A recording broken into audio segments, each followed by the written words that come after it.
Olá, eu sou a Sheili Calef. E eu sou a Débora Veiga Ruiz. Ahá, nossa convidada de hoje. Marcela logo estará aqui. E hoje quem está conosco é Débora Veiga Ruiz. Tenho certeza que se você já acompanha esse podcast, você já ouviu essa voz e você já ouviu esse nome, porque ela foi nossa editora durante um bom tempo, não é mesmo, Débora? Pois é, acho que foi quase um ano, né? E aí você nos abandonou por quê? Por que você foi embora, Débora? Eu fui viver novas aventuras em outro estado e a vida aconteceu e minha vida virou de cabeça para baixo várias vezes. Eu tive que dar um tempo. Foram muitas aventuras. Essa mulher viaja pelo Brasil inteiro. Hoje tá falando com a gente de Cuiabá. E aí de Cuiabá, eu sei que você já sabe, mas tem gente chegando agora e não sabe como esse podcast funciona. Eu preciso que você explique para essa pessoa que tá chegando agora. Exatamente, você colhe o seu ouvido nesse fone de ouvido, aumente o volume, porque agora você vai compreender onde é que você estacionou sua nave espacial. Onde você acaba de chegar. Como funciona esse podcast? Débora Veiga Ruiz. Você que tem uma história surreal, você envia essa história pro bfsurreais@gmail.com bfsurreais@gmail.com. E o que acontece? Você envia a sua história e a gente conta com intimidade, empatia e leveza a sua história surreal com uma pitada de surrealidade. Exatamente. A gente conta aqui nesse podcast histórias das ouvintes. Pessoas como você que está nos ouvindo. Você pode, inclusive, mandar pra gente no e-mail, como Débora contou lindamente, a sua história surreal. Tem que ser uma história engraçada, Débora? Pode ser também. Pode ser uma história triste? Pode ser história de terror. Eu adoro o outubro. Ah, exatamente. Pode ser qualquer história surreal, gente. Pega aí na sua vida aquela história muito louca que nós e nossas convidadas, eu, Sheili, Marcela Ponce de Leon e as convidadas, hoje Débora, vamos contar em primeira pessoa de forma anônima. Ninguém vai saber que foi você que mandou, então pode mandar a sua história. Vamos pro caso, Débora? Baseado em fatos surreais. Histórias de mulheres como nós, compartilhadas com empatia, intimidade e leveza, onde o assunto é a vida e o detalhe surreal. Então, já que é Dia dos Pais, eu vou contar a minha história com o meu pai.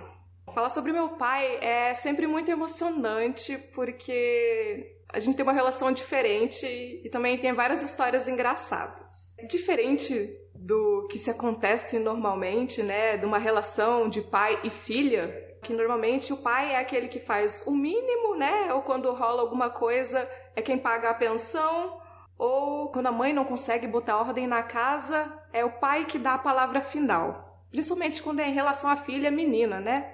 Mas, para começo de conversa, meu pai é um pai solteiro. Olha! Bem diferente. Pois é. Ele nunca quis se casar, mas ele sempre deixou isso muito bem claro para as namoradas e parceiras que ele teve. E, segundo ele, quando eu nasci, ele aceitou essa missão de boa, né? Porque ele sabia que podia acontecer. Quando a gravidez aconteceu, eles conversaram e combinaram, né, que quem tivesse com melhores condições criaria. E daí, a hora que aconteceu, minha mãe me entregou pro meu pai.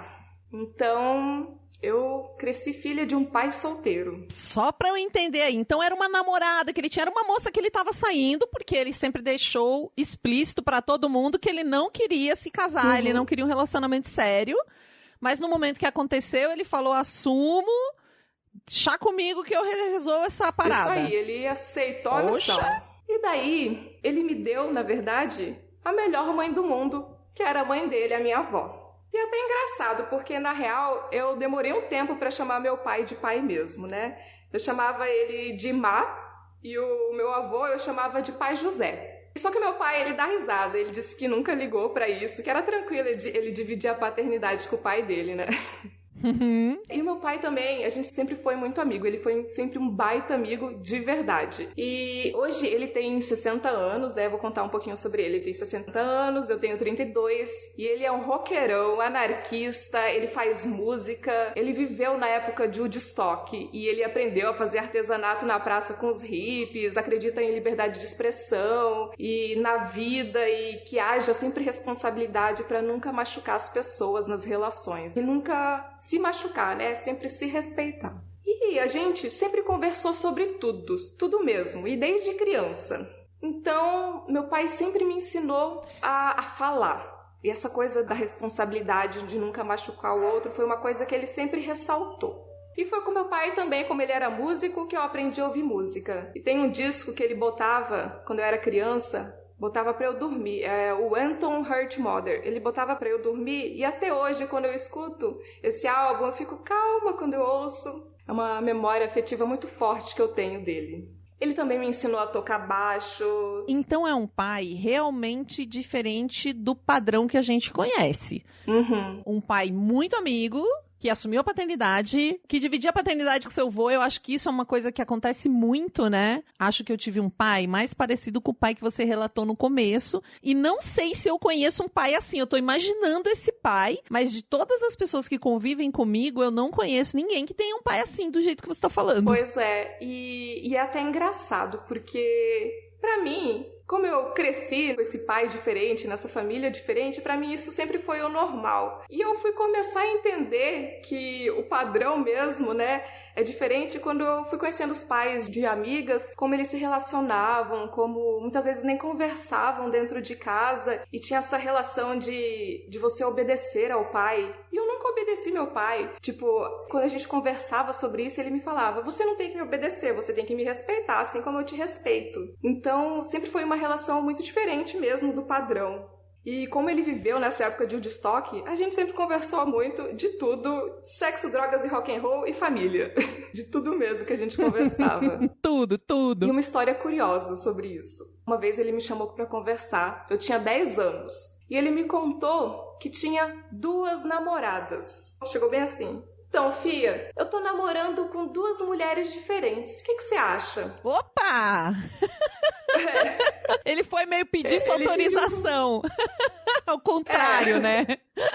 Eu nem lembro o que eu falei, mas ele me conta que eu disse: eu acho que você tem que falar pra elas, né? E daí ele disse, né, que elas sabiam e que tava tudo bem. Mas pensa, eu tinha 10 anos, uma criança de 10 anos. Eu tenho 32 hoje. Há mais de 20 anos ele vivia uma relação poliamorosa. E eu ia na casa das 2 namoradas dele e era super de boa. Uau! É tudo uma questão de acordo, pois né? É. Uma sabia da outra, era tudo muito tranquilo, poliamor de boas e você convivendo com todo mundo. Top. Convivendo normalmente. E daí, no fim das contas, um desses relacionamentos acabou. E da outra namorada que ele continuou, nasceram meus 2 irmãos mais novos. Mas isso é outra história, né? Então, meu pai sempre foi essa pessoa muito aberta. Eu acho que ele era até solto demais. E quando eu comecei a sair, ele não era desses pais que levava e buscava, tipo, pra ir no cinema, na festinha de amigos. Ele me dava o dinheiro, eu pegava o ônibus e ia. Isso foi bom porque foi assim que eu me tornei uma mulher confiante. E essa coisa também, muitos meus amigos não entendiam muito bem essa nossa relação, e até a nossa família não entendia direito, né? Era tipo assim: vai, minha filha. Ele confiava em você, quase como se você fosse um moleque, digamos, né? Tipo, vai, minha filha. Era uma relação de amizade mesmo, como se eu fosse amigo dele. Vai, confia. A gente conversa, né? Sempre conversou desde cedo, né? E quando eu saí de casa, né, a gente também manteve essa coisa. Eu morava perto dele, então toda semana eu ia lá tomar café da manhã com eles, né, que na verdade mora ele com uma irmã mais velha dele e os meus 2 irmãos mais novos, né. E daí eu sempre ia lá pra tomar café da manhã e às vezes passava lá de tarde também, tomar um café da tarde. Ele sempre ia comprar na padaria lá perto um pão quentinho, que eu adoro. E daí agora na pandemia tá isso, né, a gente conversa com videochamada, né. E se deixar, a gente vira a noite conversando. Deixa eu só recapitular aqui. Então ele mora com a irmã dele e com seus 2 irmãos. Realmente ele nunca se casou. Isso. Ele teve esses outros filhos e ele também ficou com os filhos? Como ele ficou com você? Sim, também ficou com os filhos. Ah, ele nasceu pra ser pai mesmo, esse daí. Ele quer os filhos. Isso aí, ele quer os filhos, ele... Que nem eu falei no começo, né? Ele aceitou a missão e acho que a missão dele é ser pai. E daí ele até brinca que ele queria ser, na real, um cavalo marinho. Porque ele poderia ter gerado eu e meus irmãos e ainda continuaria sendo homem. Ah, ele queria gerar vocês. Uhum. Ele queria poder ficar grávido. Sim. Que fofo! Pois é. E, tipo, eu cheguei a conhecer a minha mãe biológica, né? Cheguei a conversar com ela. E daí eu perguntei uma vez pra ele o que ele achava, né? Toda essa relação. Ele fala que ele sente por ela amor e ódio, né? Ele ama o fato dela ter me gerado e dado pra ele, mas ele odeia o fato de que ela me abandonou, né? Mas hoje eu sou tranquila quanto a isso, porque, como eu falei também, né? Desde o começo foi assim, eu sempre tive o meu pai, e pra mim esse é o normal, então pra mim tá tudo bem. Tô morrendo de saudade do meu pai, porque a gente tá sem se ver desde março, né? Desde que começou a pandemia. E ele é esse cara diferente, mas leva uma vida simples. Aquele cara, o de estoque mesmo, meu cavalo marinho. Ai, que fofura! Que história fofa, heroína! Você vê, ele tinha certeza que ele não queria casar, que ele não tinha vontade de ter um relacionamento, mas ele queria ter filhos. Que diferente! Né? Olha, realmente, tô tentando pensar se eu conheço alguém na minha rede de amigos. Eu devo ter alguém, não é possível. Deve ter alguém que cria o filho, assim, né? Que virou um pai solo. Mas não tô conseguindo lembrar. Deve ter.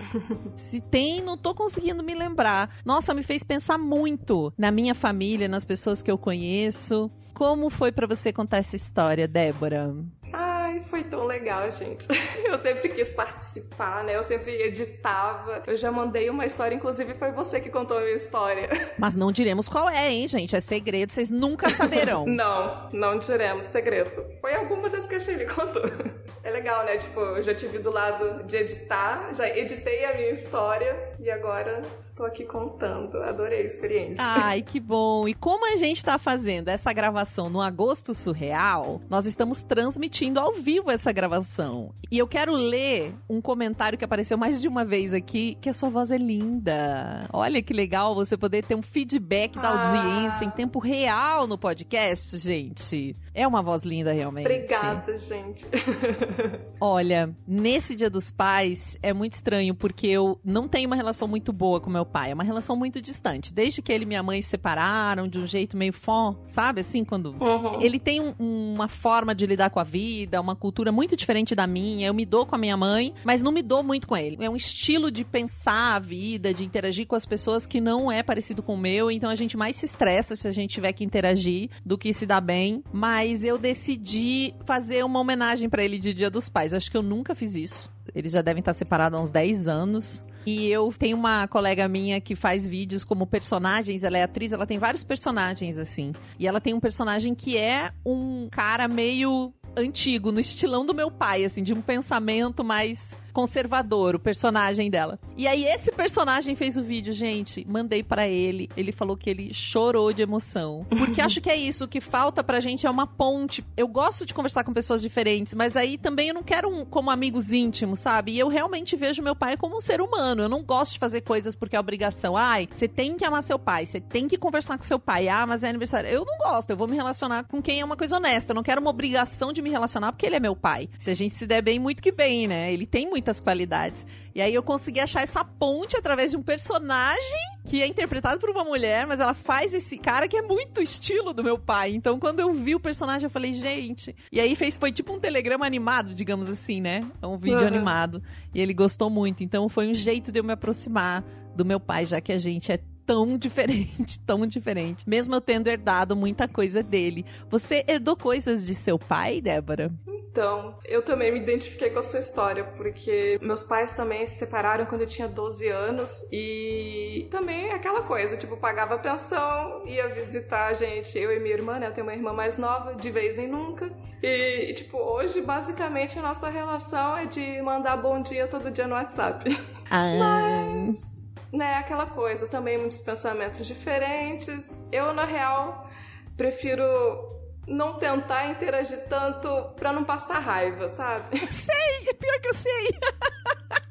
Nossa, o meu pai, quando eles se separaram, a gente já era adulta, já tinha saído de casa, então nunca pagou pensão, nós já éramos maiores de idade e tudo. E eu fiquei pensando que, independente de tudo isso, as minhas maiores qualidades, eu herdei muitas qualidades da minha mãe, mas ele é contador de história, ele é pescador, meu pai, né? Ele gosta de pescar, não que era a profissão dele, mas então a habilidade de contar história, de encantar as pessoas. Ele é um cara que todos os meus amigos amavam, sabe aquele falastrão, sabe? Gosta de um papinho, de uma resenha. É isso aí. E eu herdei. Então, como é que eu não vou ser agradecida por essa característica que é total meu pai, né? Quem conhece meu pai, me vê contando história, já vê ele lá. Então, muito obrigada, pai, por essas coisas. Além da miopia, eu brinco que além da miopia, ele já me deixou essa herança do gostar de um lero-lero aqui, de contar uma historinha. E talvez até isso influencie em estar fazendo esse podcast hoje, né? Muito obrigada, heroína, por ter mandado essa história. Foi muito gostoso ouvir essa história com seu pai. Fiquei imaginando esse pai querendo gerar os próprios filhos, esse cavalo marinho. Muito obrigada, Débora, por essa visita. A gente sente saudade de você. Conta pras pessoas como é que elas te acham. Ai, gente, saudades também. Então, vocês me encontram no Instagram como @debsvr e no Twitter de Buenas na Lagoa. Uau! Acompanhem lá o trabalho da Débora. E se você está aqui ouvindo a gente, se você tá aí com a minha vozinha, talvez você esteja com saudade da Marcela, mas ela já estará aqui. Você só está ouvindo eu, ouvindo a Débora e ouve a Má, porque algumas pessoas extraordinárias, como você, contribuem com esse podcast. Muita gente ajuda o podcast divulgando nessas redes, indo lá no iTunes e avaliando com estrelinhas, porque isso ajuda ele a ser mostrado para mais pessoas. E algumas pessoas contribuem financeiramente para que esse podcast chegue aí. E como é que elas fazem isso? Entrando no site bfsurreais.com.br/contribua ou encontrando a gente lá no PicPay, no @bfsurreais. Lá você pode ver todos os planos, como contribuir. A gente tem grupo no Telegram, tem um monte de coisinhas que são as recompensas das contribuições, fora a gente chegar para vocês. Essas pessoas maravilhosas são o Hugo Ballarini, a Gabriela Coelho, o Gabriel Marreiros, a Fernanda Galdino, o pessoal do desenvolvimento artístico, o Bruno Kimura, o Arthur Peixe, a Ana Terra, a Ana Clara Sochak, a Amanda Magalhães, a Amanda Franco, a Amanda Dirksen, a Juliana Marques, o Kaique Novaes, a Letícia Santos, a Luísa Che, a Marta Batilli, o Max Nunes, a Melissa Costa, a Michele Menegari, o Pablo Vasques, o Pietro Moreira, a Regina Guimarães, o Rodolfo Souza, a Rosiana Roecker e a Samara Cris Marques. Eu pensei em desejar um excelente Dia dos Pais para você que nos ouve, mas eu sei que muitas pessoas foram criadas por outras pessoas que não são necessariamente os pais. Então vamos desejar um excelente relacionamento com os nossos cuidadores. E um abração para você que dedicou a sua vida, uma parte da sua vida, um momento da sua vida para cuidar de um ser humano. Porque eu não sei se existe um desafio maior. É realmente pegar a missão, como a Débora comentou hoje nesse podcast. Cuidar de um ser humano para que ele se desenvolva, para que ele cresça, para que ele, enfim, esteja aqui nesse mundão com a gente.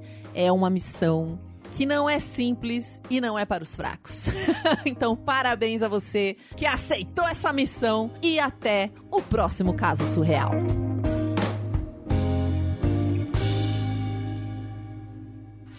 Esse podcast foi editado por Domênica Mendes.